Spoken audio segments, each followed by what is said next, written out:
Jessica? I'm really not sure. I'm not familiar with teams at all. No. Okay, if you don't mind, just before we start, Adam was very kind to plug our next lecture, the next Classical Association in Northern Ireland lecture, which will be on the 2nd of December, and that is Dr. Kerry Phelan. So if anyone wants to come along to that, that is on Zoom. So please, give me a shout. The Belfast Summer School is being organised as we speak. I'm trying to get it sorted for next July. Now, given how, we're out of lockdown, we're in lockdown, we're out of lockdown, things aren't looking great at the minute. So I'm not sure if we'll be meeting in person, but if anyone's interested, we'll definitely be doing an online 2-week session again next July. And there's also a summer school winter refresher day at the end of January. That's Saturday, the 23rd of January. It starts at 10 o'clock, 10 in the morning, and we run through to about 3:30. And we have all the same classes as we have in the summer school, if anyone is interested in that. And having said that, I will share my screen, if you bear with me.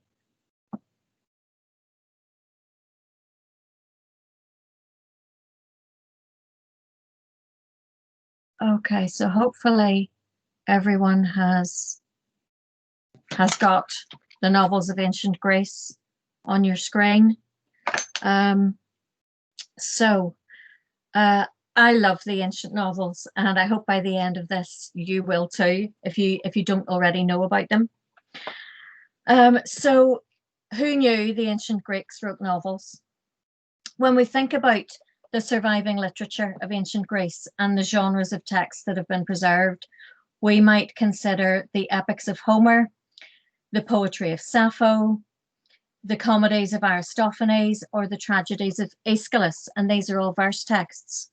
Or we might think about prose texts, and we have Herodotus, historiography, we have Plato's philosophy, rhetoric from Demosthenes, we have Plutarch's lives, which are biographies, and travel writing from Pausanias. But what about the ancient novel? So you might have noticed that prose fiction or novels is missing from this list.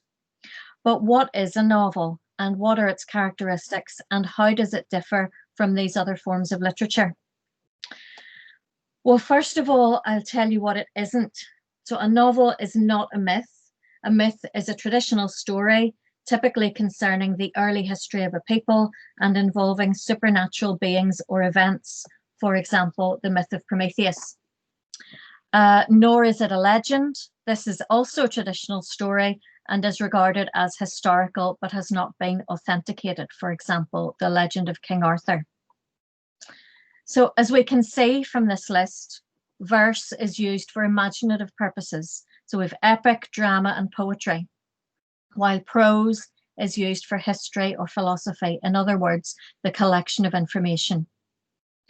So what is different about the Greek novels is that they are extended stories, imaginative literature created in prose. The ancient novel scholar Nicholas Holtzberg states that the Greek novel is an entirely fictitious story narrated in prose and ruled in its course by erotic motifs and a series of adventures which mostly take place during a journey, and which can be differentiated into a number of specific fixed patterns. The protagonist lives in a realistically portrayed world, which, even when set by the author in an age long since past, essentially reflects everyday life around the Mediterranean in late Hellenistic and imperial societies. So is there anything that can compare in our modern world with this genre of ancient popular fiction? Well, this week I searched Amazon's fiction charts, and in the top 10, J.K. Rowling occupied 8 places. If we try to think about authors that we enjoy, also actually in the top 10 was Julia Donaldson, you know, the author of the Gruffalo books. But there are authors like J.R.R. Tolkien, C.S. Lewis, Hilary Mantel. When I think about the ancient Greek novel, I think about the Mills and Boon romance series, which is apparently still going. I mean, that's been going a very long time. The Game of Thrones series of novels by George R.R. Martin. Dan Brown, I love Dan Brown, a bit of escapism. Crime novels, thrillers, there's all sorts of stuff. And also in our modern world, we have a wide choice of how we consume stories. So we can watch movies and TV, and many of the authors that I just named have had their work transferred very lucratively. Certainly J.K. Rowling and George R.R. Martin, very lucratively to the cinema or TV screen. But visual consumption continues to change, and live broadcast TV seems to be becoming less popular, with larger audiences subscribing to platforms like Netflix or Amazon Prime.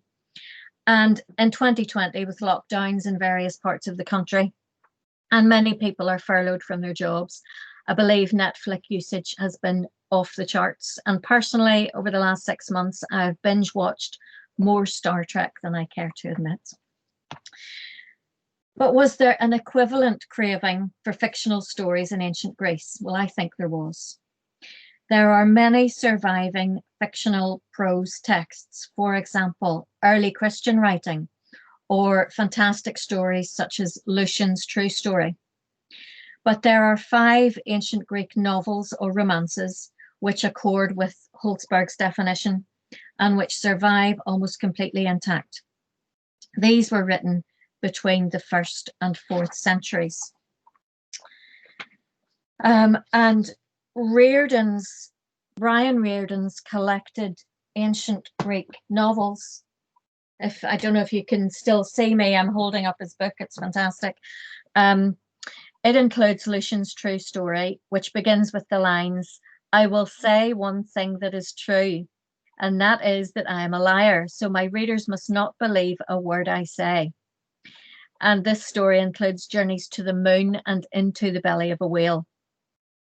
There's also The Wonders Beyond Thule by Antonius Diogenes, and that also includes a trip to the moon, and even the Alexander romance, author unknown, written between the 2nd and 4th centuries, and that's similarly fantastical. But for our purposes, whenever we talk about the ancient Greek novel, we will be referring to 5 Greek texts from the period of the Roman Empire. And these are Caratone's Callirrhoe, which is my favorite. We have an Ephesian story by Xenophon of Ephesus, Leucippe and Cleitophon by Achilles Tatius, Daphnis and Chloe by Longus, and Heliodorus' Ethiopian story. So these novels are seen to form a coherent group because of the recurring themes that they share. So the protagonists are usually a young man and a young woman from distinguished families. They're both of comparable beauty. He is incredibly handsome and she is often compared to a goddess. And they set out on a long journey to far off lands, either together or separately. They undergo a series of harrowing experiences, and the most frequent cause of their troubles is their mutual pledge of unswerving fidelity. Frequently, they are in danger of being murdered, and sometimes it appears that they have actually been killed. And the protagonists often consider suicide, but are saved at the last moment. And they can be kidnapped by robbers or pirates or shipwrecked. But at the end of their ordeals, the couple are reunited and return home, and they live happily ever after. So we might think, how could the characters and indeed the readers be fooled into thinking one of the protagonists has died? Well, let me read you an extract from Achilles Tatius' novel, Leucippe and Cleitophon. And this novel is written in ego narrative, so it's I. He's writing it from the point of view of Cleitophon, the hero. So Cleitophon is secretly watching the activities of a band of Egyptian brigands. He sees them prepare to make a sacrifice to the gods. They had improvised an altar of earth and near it a coffin. Two of them were leading a girl to the altar with her hands tied behind her back. I couldn't see who they were in their armour, but I did recognise that the maiden was Leucippe. They poured a libation over her head and led her around the altar to the accompaniment of a flute and a priest intoning what I guessed was an Egyptian hymn. Then, at a signal, they all moved far away from the altar. One of the attendants led her on her back and tied her to stakes fixed in the ground. He next raised a sword and plunged it into her heart and then sawed all the way down to her abdomen. I should have asked, had you had your dinner yet? Sorry. We're not finished. Her viscera leapt out. The attendants pulled out her entrails and carried them in her hands over to the altar. When it was all done, they carved the whole lot up and all the bandits shared the meal. So this gory scene turns out to be an elaborate hoax, and Leucippe is in fact alive, and it was all a trick. Okay, much of my focus from now on will be on Caratone's novel because it's a great story, but there's so much more to it when you begin to look under the surface. So for those of you who haven't met Chaereas and Callirrhoe, a short summary. Now, this is really a short summary. There's so much happens in the book, and I really recommend you have a look at it. So Callirrhoe and Chaereas meet in Syracuse on the island of Sicily. It is a love at first sight, and the two marry. Chaereas is led to believe that Callirrhoe has been unfaithful. He kicks her and she falls unconscious, appearing to be dead, and she is buried with a lavish funeral. Callirrhoe awakens from her coma inside the tomb, just as pirates are breaking in. She is sold to the nobleman Dionysius in the Greek city of Miletus in Asia Minor. He falls in love with her. Now, this is a recurring theme, and he asks her to marry him. But Callirrhoe has discovered that she is pregnant with Chaereas' child, so she decides to accept Dionysius' proposal to ensure the baby is not born into slavery. And she doesn't admit to him that she is already married. Meanwhile, back in Syracuse, the empty tomb has been discovered, and Chaereas goes searching. He and his crew land in Miletus. What a coincidence. The crew is overcome, and Chaereas is enslaved. But Callirrhoe has seen the ship on fire in the harbour, and she is told that the crew is dead. So she believes that Chaereas is dead. Chaereas is enslaved. His master is Mithridates. He has heard of and has seen Callirrhoe, and guess what? He's fallen in love with her. So he suggests that Chaereas write to her, but he has other motives. So Chaereas writes to Callirrhoe. The letter is intercepted by Dionysius, who accuses Mithridates of attempted adultery, and the case is brought before the Persian king. In a very dramatic courtroom scene, Chaereas is revealed to be alive and Mithridates is acquitted. But guess what? The Persian king has fallen in love with Callirrhoe, and he attempts to detain her in Babylon by postponing his decision about which man Callirrhoe is legally married to. The situation is interrupted by an Egyptian revolt, and Chaereas joins the Egyptian army, assuming that Callirrhoe has been awarded to Dionysius. Callirrhoe is captured and presented as a trophy to the Egyptian admiral, who turns out to be none other than Chaereas. Callirrhoe surrenders her son to Dionysius, his legal father, and Chaereas and Callirrhoe return home to Syracuse, where they live happily ever after. But there's so much more that happens. So next question is, how similar is Caratone's plot to those of the other novels? Well, Xenophon of Ephesus has written an Ephesian story. It's very similar in subject matter to Caratone's novel. A boy and a girl meet at a religious festival. They marry, they're separated. There's apparent death, travel, adventure, pirates, enslavement, and an eventual reunion. Achilles' Tatius novel that we've already heard a little bit of, it uses ego narrative, so written in the first person, which alters the reader's perspective. The couple meet at the beginning of the novel. There are travels and adventures which threaten their chastity, pirates and robbers, apparent death, enslavement, and the couple are married at the end of the novel. Longus has written Daphnis and Chloe. This virtually does away with the travel elements. So there's no separation of the lovers, but he focuses instead on their psychological development.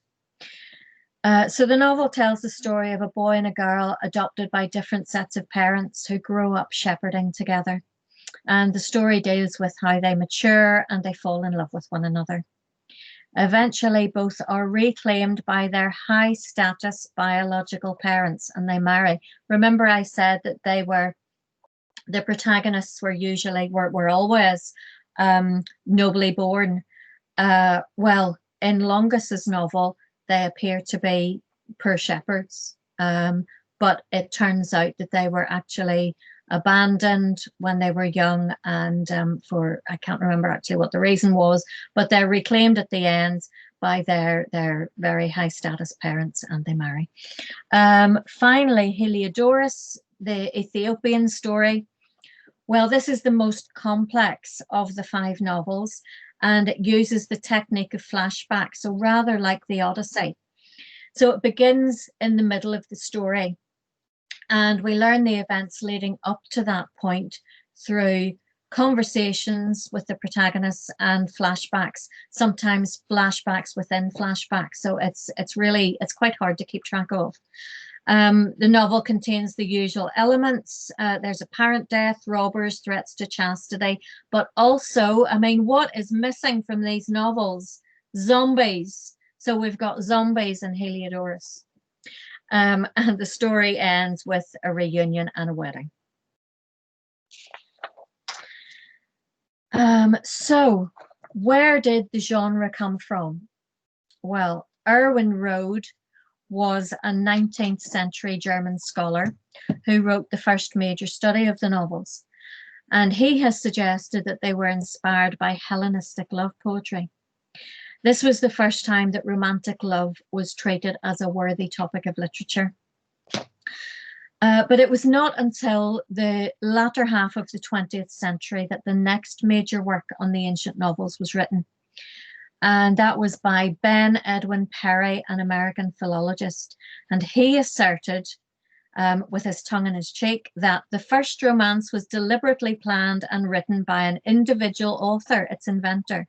He conceived it on a Tuesday afternoon in July.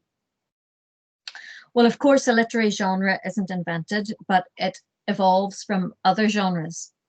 And given the similarity of Heliodorus' Ethiopian story to Homer's Odyssey in structure, and indeed the adventure and romantic elements of the Odyssey, you know, the separation of Odysseus and Penelope and their happy reunion at the conclusion, despite it being among a bloodbath, we can see the correspondences between the novel and the Homeric epic.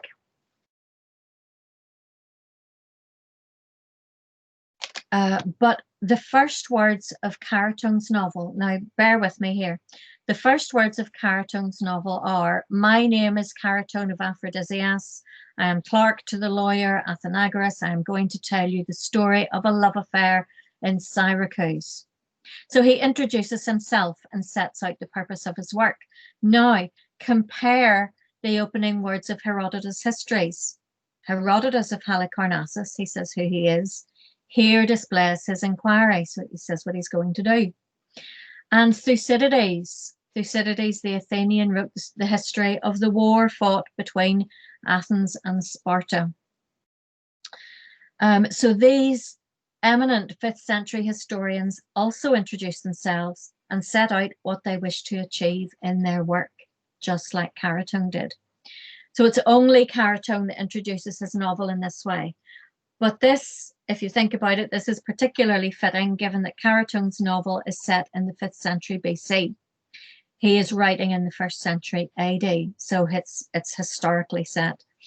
It features the historical, though anachronistically chosen characters. We've got Hermocrates, the Sicilian general who defeated the Athenians, and we can read about him in Thucydides. There's also a Persian king named Artaxerxes, possibly inspired by Artaxerxes II. So what have we said so far? That the novels are inspired by epic and possibly by historiography. Now, I'm going to turn to Xenophon of Athens, Xenophon the historian. Very briefly, he penned a biography of Cyrus the Great known as the Cyropaedia.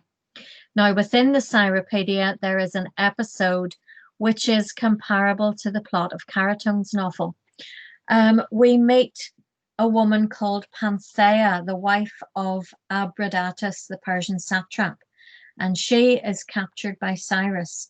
She is said to be the most beautiful woman in Asia. And, you know, we can compare then Callirrhoe, a girl of godlike beauty, frequently mistaken for Aphrodite herself. And men cannot help, as we've heard, falling in love with Callirrhoe, but she remains true to her husband, Chaereas. But so it is also with Paideia. Her guard, Eraspus, falls in love with her.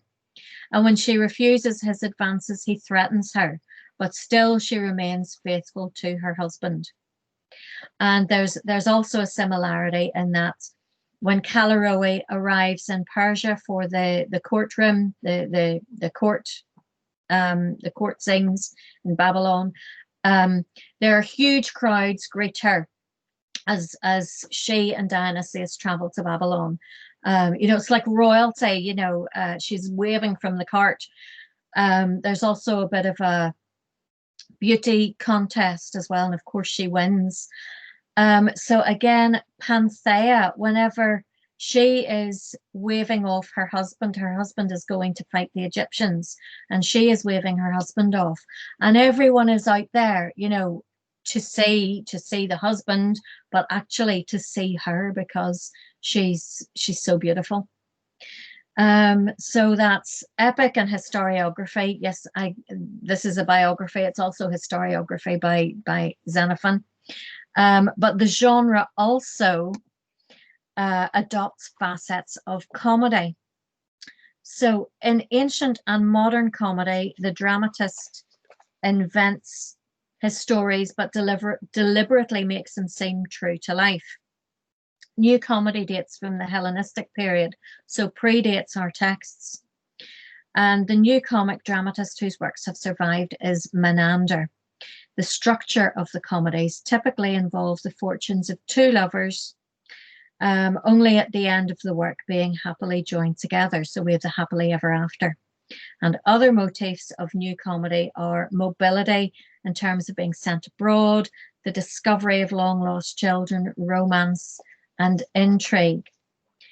Now, Menander's Pericheromene, or the girl with the shorn hair, is the story of the heroine who has her hair cut off by the man she's living with, a young Corinthian soldier. He cuts it off in anger when he is told that she's been seen kissing another man. There's all sorts of intrigue. It turns out that this is her twin brother that she was kissing, so presumably it was a nice platonic kiss. They had been reunited. There are all sorts of tricks that go on, and you know, it's like a modern comedy where, you know, you're putting your head in your hands because, oh no, what, you know, you can't look because what's going to happen next, because everything, it's the timing, isn't it, in that sort of comedy. But with this, I don't want to go through the entire story, but at the end of the play, Glycera, the girl with the shorn hair, and Polemon are reconciled and married, and you're happy ever after. So back to Caratone, and what did their contemporaries make of the novels and the novelists? Well, there are two ancient mentions of a Caratone and a Callirrhoe. The first by the Roman satirist Perseus, who lived in the 1st century AD. So, you know, the time is suitable for when we think Caratone was writing. And he says, his mane addictum post prandia caliruendo. To these, now the these he refers to is crude men that he was mentioning before, outside this quote. To these crude men, I recommend What's On in the morning and Calorui after lunch. Now, What's On, that is how Braund has translated addictum.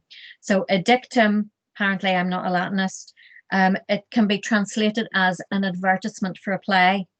So by What's On, I sort of mean, you know, the TV times, you know, what's on in the cinema, that kind of thing. So Perseus is contrasting the readers he prefers for his satires with the crude men who were interested only in the latest performances and a frivolous and superficial novel, in Perseus' opinion. Philostratus, the sophist, meanwhile, is less complimentary towards Caratone, even less complimentary. He writes, to Caratone, you think that the Greeks will remember your words when you're dead, but those who are nobodies when they are alive, what will they be when they are dead? Well, we showed him, didn't we? You know, I showed him, I still, you know, I'm talking about Caratone. So he's not very complimentary to Caratone. He obviously doesn't think very highly of his work. So perhaps these are references to Caratone and his heroine. We don't know.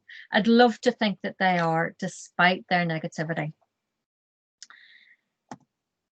Right, one of the most intriguing questions of all, I think, is who might have read these novels.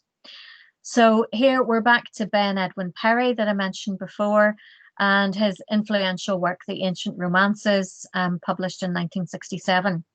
So he envisaged that in the late Hellenistic period, literature began to divide into two separate forms. So one form was the more intellectual and sophisticated new comedy, which we've just looked at, while the other was the lowly romance of love and adventure meant for a reading public composed of young or naive people of little education. And they're not city dwellers either. They're not the sophisticates from the city. He believed that literature began to divide into two separate forms, and each addressed to a different class of people. But, you know, I go back to when I mentioned the Mills and Boon, you know, I think Mills and Boon, it's romance, you know, there's not a lot of thought really. You don't need to think too much when you're reading something like that. You know, you probably poo-poo it. You know, it's not very sophisticated. You know, I enjoy sitting with my Caratone lobe because, you know, I think I'm sophisticated when I'm reading my lobe. But let's just think then about what he is saying. He's saying they're young or naive people of little education. But just think about that. Is that true? So in order to be a reader of one of these novels, you need to be literate.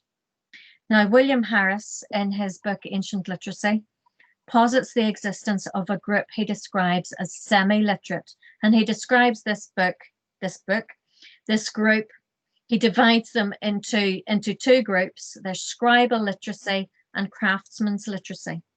So scribal literacy refers to a social group who were literate for a specific purpose, for example, maintenance of palace records in Crete or Mycenae. Craftsman's literacy, on the other hand, refers not to an individual craftsman, but to a social group of skilled workers who are literate, for example, slaves who might have learned to read as part of their duties. Now, women and unskilled workers were unlikely to be literate to any degree. So in order to be literate, you must receive an education. There is no evidence to suggest that the regular instruction for boys was also available for girls in the 5th century BC. And I'm looking at the 5th century because that is when Caratone placed his novel. But here, this slide here we have vase paintings clearly showing Athenian women holding papyrus rolls, with the implication being that they can read and they are studying them. And the scenes are of domestic activity, suggesting that a woman reading is not an extraordinary pastime. Plato's Protagoras states that it was the male children who were educated and attended school, but also he says that education began in the home by the nurse, the mother, the tutor, and the father himself. According to Plato, this education is the teaching of what is just and unjust, noble or base, holy or unholy, rather than literacy and numeracy, because they can wait until the child goes to school. Now, in Economics 9, we're back to Xenophon again. Xenophon reports that the female housekeeper was able to read instructions in order to disseminate tasks to the rest of the staff. And Isomachus says that the items that we use only on rare occasions, we handed over to the housekeeper. And after making a written inventory of all the items, we told her to give them out to the servants, remember what she gave to each of them, and then put everything back in the right place. So that does imply that there's reading and writing going on there. So I think we should assume, certainly in 5th century BC classical Greece, while women may have been educated to a limited degree, this was more likely to have happened in the home for the purpose of either teaching their own sons and possibly daughters, or it was necessitated by employment. But interestingly, by the time of the early Roman Empire, the educated male elite were immersing themselves in the written works of Thucydides, Plato, and Demosthenes, and the daughters of wealthy families were being educated together with boys in Eastern Greek cities such as Teos on the west coast of Asia Minor.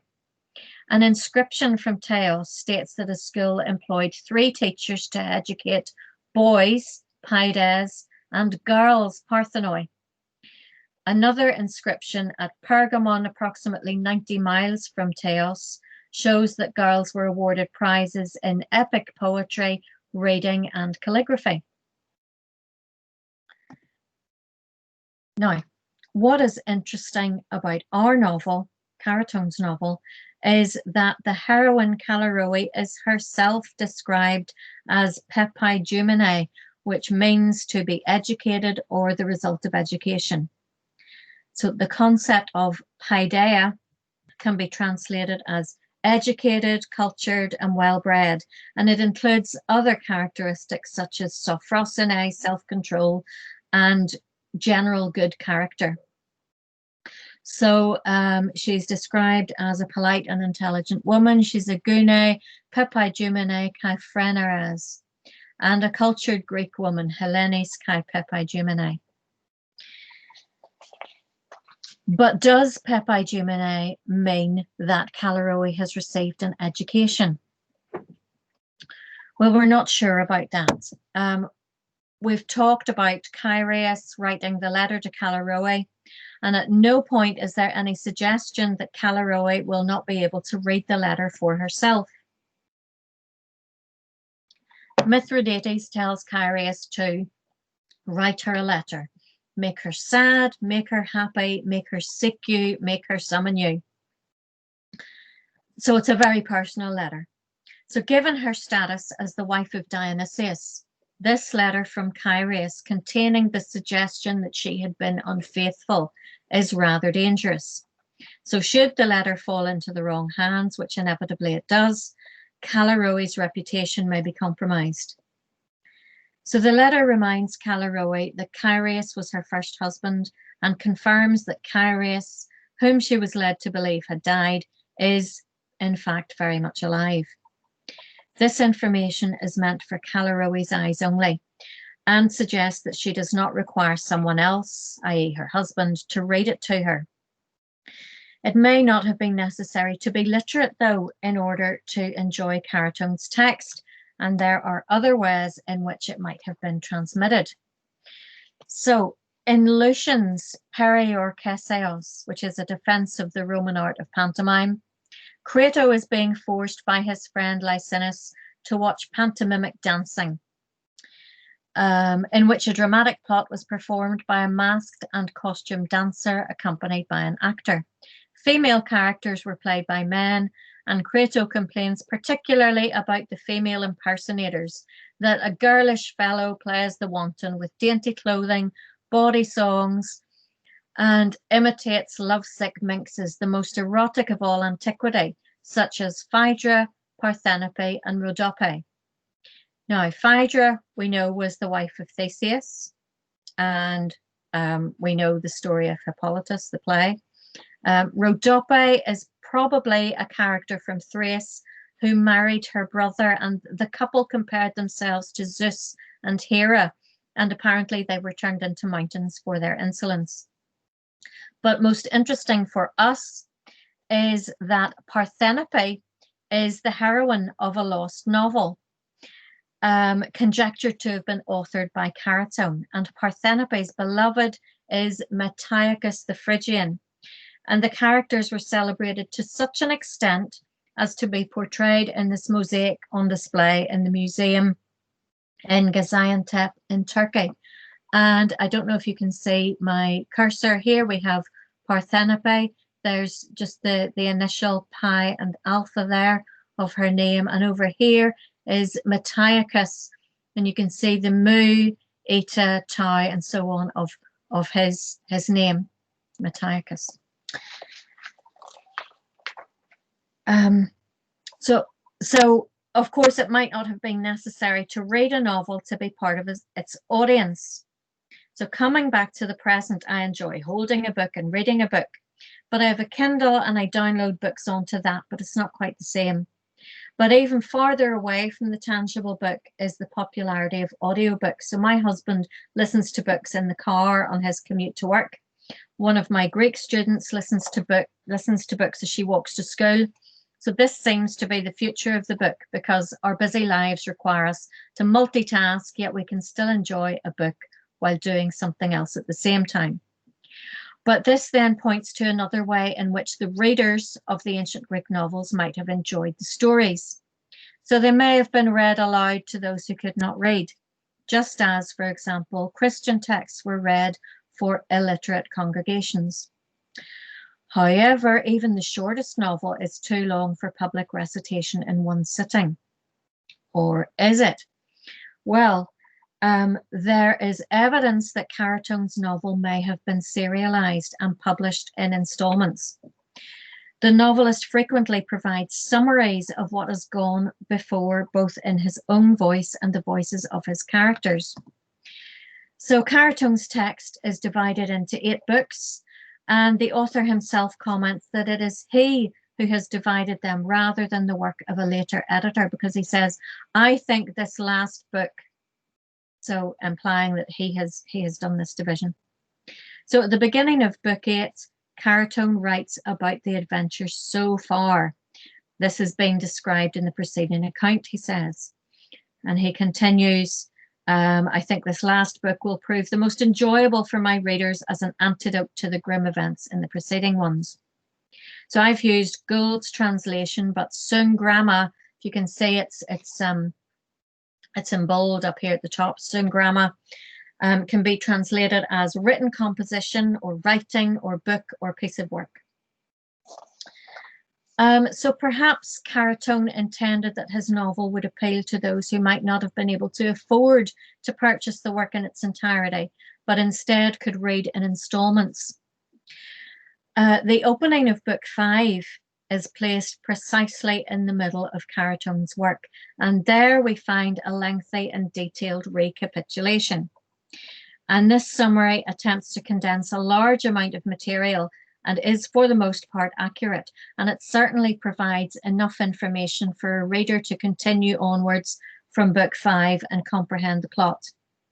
So the recap suggests a novel in 2 volumes, necessitating an introduction and recapitulation at the beginning of the second papyrus roll on which the work was recorded.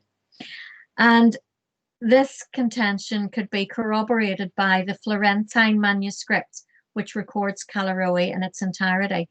And Book 5 in this manuscript is prefaced with the words, Ton peri carian kai Callirrhoen eroticon diagematon, the love story about Carius and Callirrhoe. So it's a title. So this opening to Book 5, followed by the detailed summary, is, I think, strong evidence to support the argument that this book commenced a second papyrus. Now, given the substantial number of summaries in Caratone's novel, both by the author and by the characters themselves, it's not implausible to suggest that the novel might have been divided into even shorter segments, which may have been sold in installments or was suitable for a reader to deliver aloud to others who were unable to read the work themselves. So summaries occur regularly and provide a synopsis of previous events, the sort of thing we might see at the beginning of a new episode of a TV serial to remind us what has happened so far and what is important for the reader to recollect during the forthcoming installment. Alternatively, such regularly spaced summaries may indicate that Caratone's intended audience were not accustomed to reading a lengthy text, or were perhaps new to reading as a leisure activity, or required the summaries as a reminder. But what about the highly educated reader?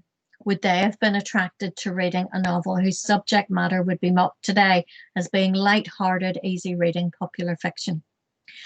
Well, I suggest that yes, Caratone wrote his novel for that very purpose, the purpose of intriguing the educated reader, including Easter eggs for them to find. So some of Caratone's plot and his characterization is drawn from the Homeric epics. For example, the relationship between Carius and his close friend Polycarmus appears to be modelled on the friendship of Achilles and Patroclus. And the characterization of Callirrhoe is a combination of Penelope, the faithful wife, and Helen, abducted to a foreign country to become the illegitimate wife of another. And in Caratone's novel, there are at least 34 unique quotations from Homer. 19 from the Iliad and 15 from the Odyssey. And Caratone chooses moments of high drama for these quotations. So first of all, I'm going to look at this quotation from Iliad 22. So Hector is about to leave the relative safety of the city of Troy to fight Achilles. His parents are begging him not to leave since he is going to certain death. And in a last-ditch attempt to persuade Hector not to go ahead, his mother opens her robe and reminds her son how she nursed him as a baby. And she is distraught, mourning for him already. And that's also a comparison to Iliad 6, isn't it, where he's leaving to go down onto the battlefield and everyone's mourning. So the important words are, well, they're all in bold, the Greek up here and the English in bold. My child, look upon these and obey, and take pity on me if ever I gave you the breast to quiet your sorrow.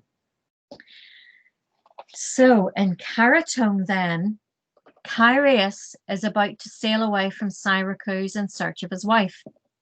While dangerous, the journey will not end in certain death, which Hector is about to face. Carius' mother is overreacting. She wants to accompany him on the journey. As you can see there, his mother clasped his knees.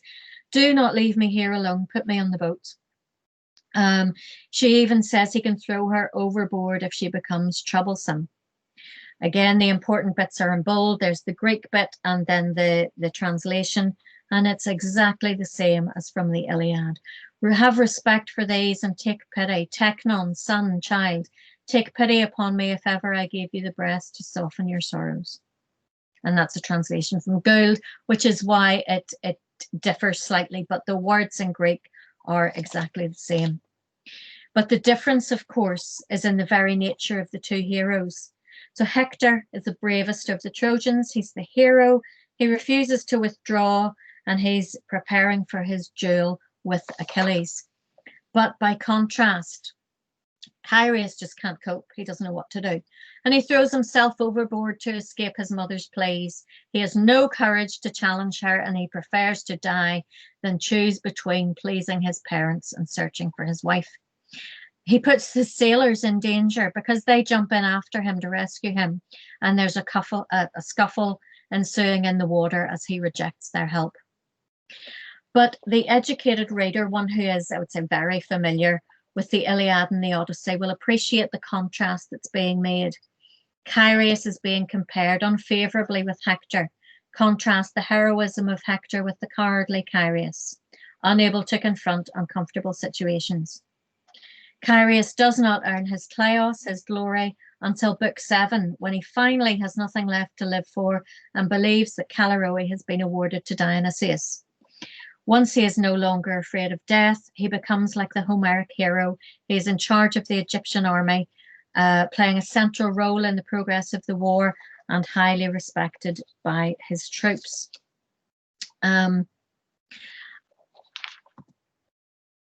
I recently read the latest book by Northern Irish author Michael Hughes. You might have seen the Cannae event we had with him.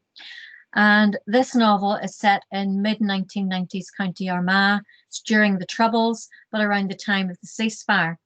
And Hughes's characters and their actions are inspired by the characters in the Iliad.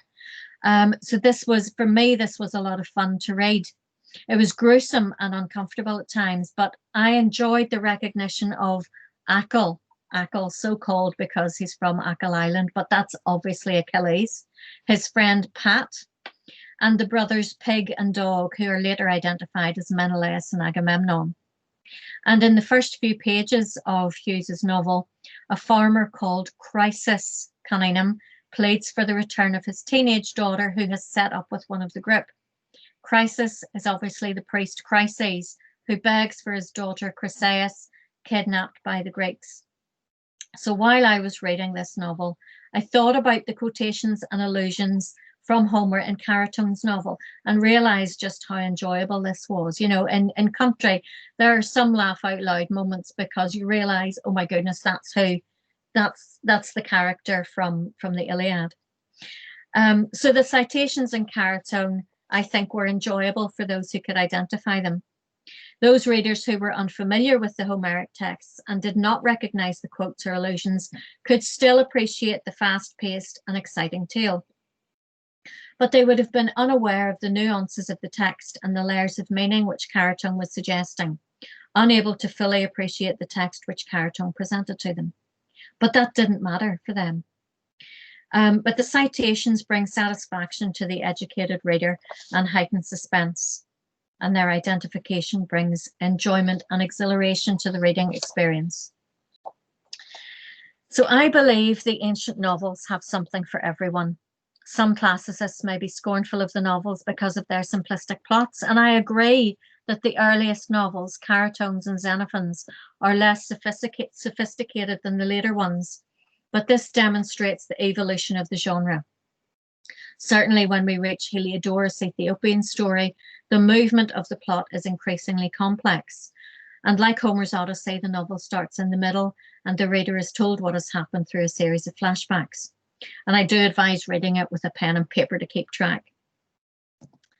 So the ancient Greek novels are stories. They're 2,000-year-old stories, which were probably enjoyed by ordinary people seeking a little escapism. The characters in the stories were created to appeal to the readers, and the plots are thrilling and suspenseful, and I can't recommend them highly enough. Thank you.